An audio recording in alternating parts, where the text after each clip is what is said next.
Sairam,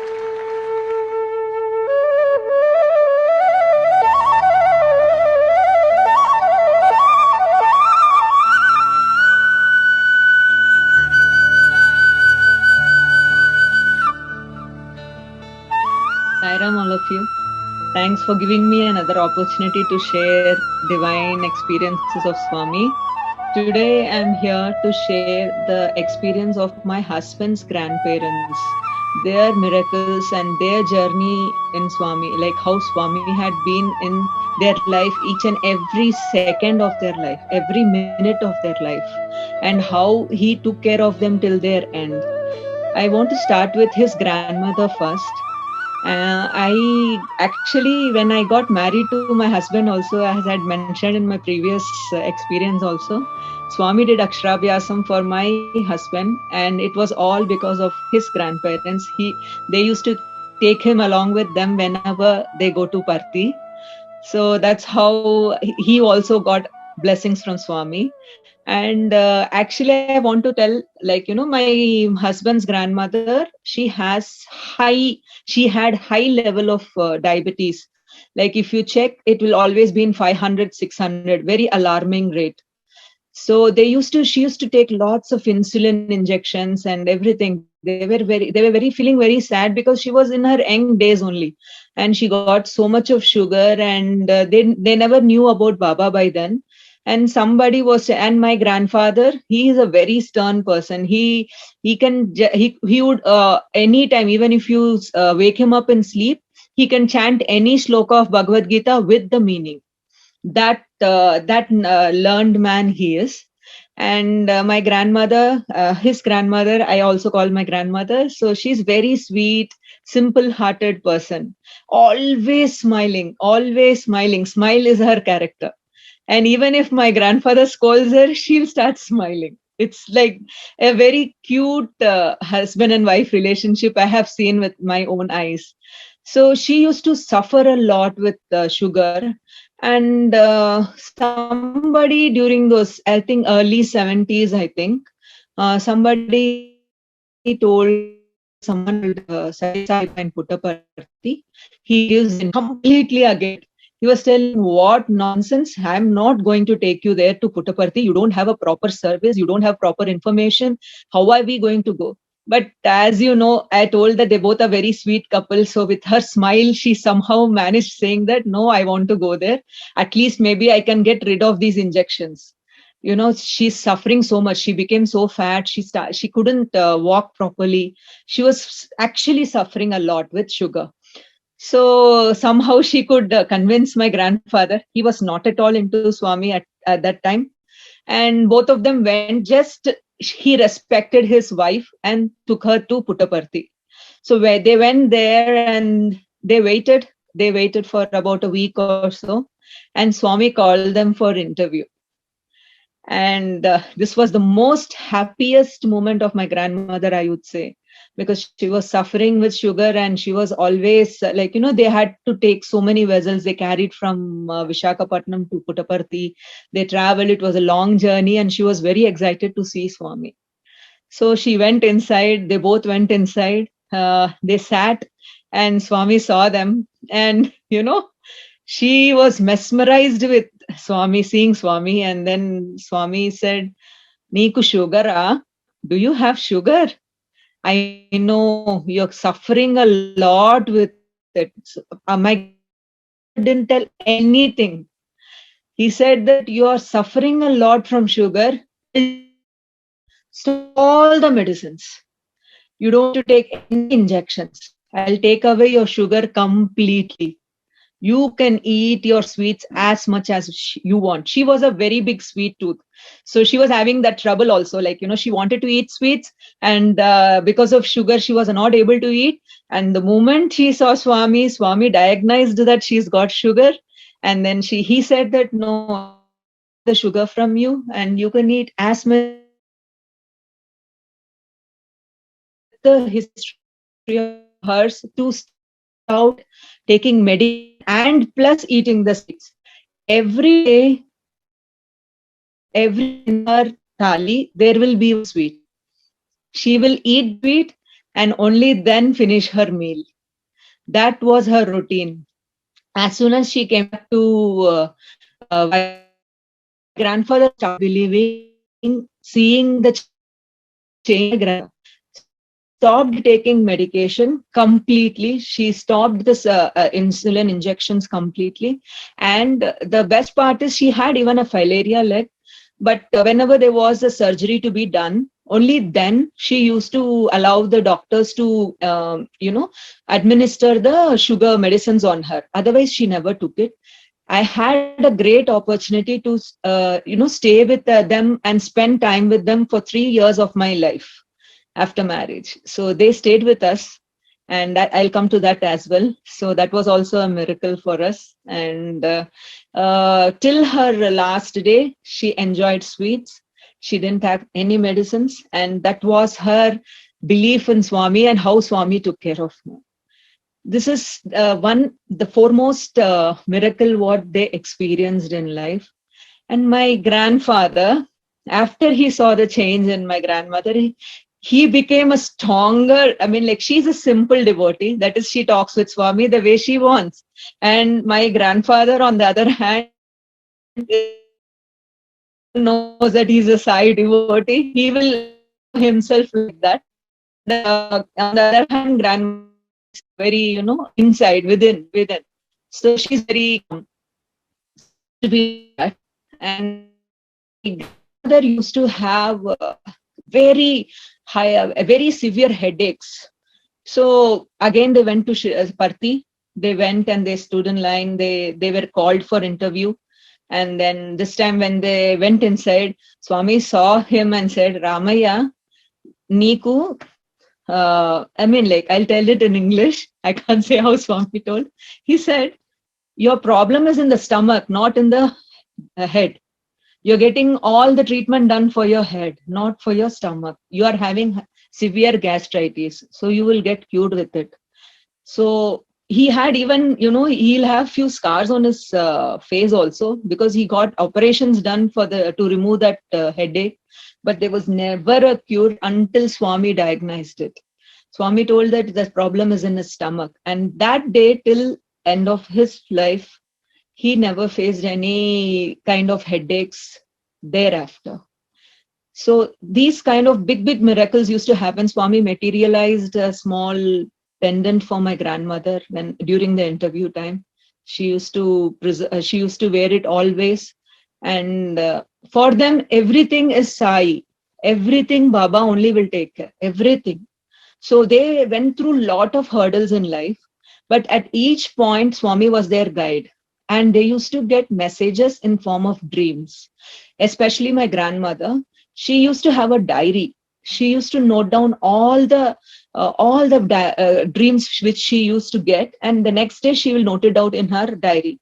And somehow or the other, they could relate it very soon. Like, for example, when they were retired, and they were in Vishakhapatnam, and we also were staying in Vishakhapatnam. They are very fond of my husband. He's their first grandson. So they were staying alone, and my husband didn't like it. He said to them that you are coming to our house. That's all. So, and he didn't enter their house. Yeah, unless until my grandmother said an yes, he didn't step inside their house. So they were also very happy because they were retired, and they were also going through some troubles. So they didn't go to even their daughter's house or son's house. Nowhere they gave the privilege, but they listened to their grandson, and then immediately they came. And when they entered the house, the apartment which I stay in, the parking lot has big Swami's photo. And when she saw this photo, she told me in the car saying that I had a dream a week back saying that I'm going to shift to a big, nice house where Swami is there. And there is an indication you will know that I'm there with you, and you will be shifting there, is what she got it in the dream. And when we entered the basement, when we entered the car park, she immediately started screaming, Hamsini, I saw this. This is a photo which I saw in the dream. And Swami was telling me that I will be going to a house where it is well furnished and very well ventilated, and I am there with you there. That's all. So that was like, we all had a good, I mean, like a goosebump feeling, like, because the way she is getting messages in advance. Same way, actually, it's very like, it's a very emotional moment. Before she passed away, she also got a message that she's leaving and she's reaching Swami. And this we interpreted in a wrong way. Actually, we were shifting to Pune in 2008. So exactly 4 days or 1 week or 15 days back, she got a dream. In that, she didn't tell this dream to my grandfather first. In fact, she told me first. And we were actually having some house renovations going on, so we shifted to the flat next door, and we were staying there. So in that, she told me, Hamsini, I saw Swami in the dream. So like, what did he say this time? So he was telling me that, I mean, like, it seems I was fighting with your grandfather like anything. And your grandfather was fighting with me, and he got angry with me, and he said, I'm going off to Puttaparthi, leaving me. I was so sobbing and I was crying. And your grandfather didn't even bother. He just went off to Puttaparthi. I was sitting there silently crying, crying, crying. Suddenly a Benz car came, and the doors opened, and Swami was sitting inside the car, and he's telling me, Parvatamma, Ra, come and sit next to me. And then she sat, and then it seems it just went away to a very nice place, like, it just went off like a takeoff, like a flight. And Swami was with me, and then I woke up, she told. Then we thought maybe Swami has given us permission to take my grandparents along with us to Pune. But within 10 days, she passed away. And that too, she passed away in a very silent, I mean, she always told me that, she didn't want to trouble anybody, not even her children, not even her husband, nobody. And she should just pass away like that without any trouble. And just as she told, the same way, she had a silent heart attack. And even before reaching the hospital, she passed away. And she was a true devotee of Swami. She had never had great desires in life. Always, every day morning, she used to get up early in the morning, do her works, do the puja, and every Thursday there used to be a loud bhajan in the house. And the aarti used to be like very nice, very nice. And they even made a silver Baba idol and padukas, which they took to Parthi, and Swami blessed them, and they passed those blessings to me and my husband. They gave it to us. And from the day they entered our lives, Swami has been an active part in our life. Like, I used to not do even Nitya Puja before, but after they came only, I started doing Nitya Puja. Same way, my grandfather, after that, he came and they built a small apartments kind of thing in Puttaparthi, where whatever money comes, my grandfather first used to either spend it on in the trips going to Parthi, or building something in Parthi, or donating something to Swami's trust. That's all. Whatever they get, they were very generous. They don't never thought about themselves. They know Swami will take care of us. That's all. Even in their difficult times, they used to say the same thing. Even in their happiest time, they used to tell the same thing. So there a lot of learnings happened to us. My children were fortunate enough to spend those 3 years with the great grandparents. And my grandfather, he went off to Parthi after my grandmother passed away. He is a very stubborn man. First 3 years he stayed with us, and slightly and slowly and steadily he made pact saying that whatever it is, I'm going to be only in Swami's umbrella. So he went off to Parthi. And after that, from 2010 till 2019, 9 years, he stayed there all alone without anybody's help. And everything was taken care by Swami for him till his last days. Like, he suffered hardly for few weeks with few ailments with pneumonia before he passed away. But till then, he didn't have any kind of a trouble. And if you hear the lifestyle of my grandfather, anybody in the fourth or the fifth day has to get admitted in hospital. The lifestyle he has is very, very different. He loves to eat all kinds of deep fried items. He loves to eat all kinds of bhajis and all that stuff. And never a day he fell sick. He says Swami is taking care of me, and true to the words, till his death Swami was there with him in all ways possible. He was like, he completely surrendered to Swami. He and his wife, both of them were like, I know the words are not sufficient to express the experiences they had. Like, if they were having some kind of a trouble, somehow with the other, within a day or two, they used to get a dream they used to get an answer through a dream. And everything were so 100% tallying with what problems they had and what solution they wanted for or looked for. So that was the grace Swami showed on them. And these ailments, which were like, the doctors used to get surprised, saying that, what, Parvatama, seriously, you don't take tablets? She used to proudly say, Swami has taken it away. I never take tablets. I never need not depend on anything. I just eat my will. I mean, like, I eat whatever I wish for. There is no restriction in my thali plate. Every day she used to always dress up well, keep the vibhuti, and then she'll say, today I'm going to learn this bhajan. So she was always enthusiastic. She always was full of life. And she used to pass that same thing. It's so contagious that if we are sitting next to her, we can't but have to smile.